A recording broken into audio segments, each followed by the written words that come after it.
È una festa che abbiamo fatto anche gli anni scorsi, ma gli anni scorsi la facevamo in Piazza Mazzini. Quest'anno abbiamo pensato di farla sul lungomare, nel lungomare Giussani, perché contemporaneamente c'è anche l'apertura della spiaggia per tutti. Quindi diciamo che queste due cose possono in qualche modo viaggiare insieme.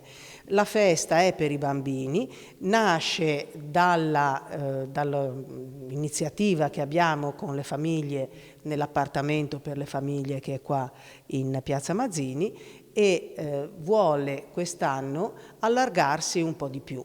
Nel senso che abbiamo lavorato per preparare questa festa non soltanto come comune, ma insieme a quelle associazioni che da un anno circa si riuniscono intorno a un tavolo per aiutarci a capire le esigenze attuali della famiglia.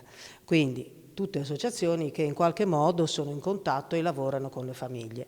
Abbiamo invitato tutti, lo spazio c'è, i giochi ci saranno, ci sono dei laboratori per i bambini dove appunto potranno giocare, le associazioni avranno degli stand, dei piccoli stand dove dare eventualmente informazioni ai genitori che ne volessero sapere qualcosa di più e concluderemo la festa con una bella merenda per tutti i bambini.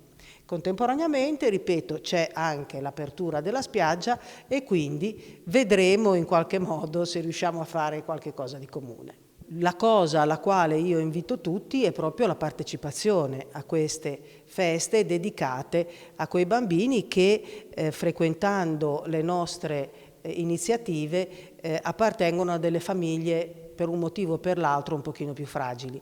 Però queste fragilità si superano molto più facilmente se si è insieme ad altri. Poi i bambini sono tutti uguali e quindi se riescono a giocare tutti insieme, sapendo di essere tutti uguali, questo aiuta molto tutte le cose che facciamo.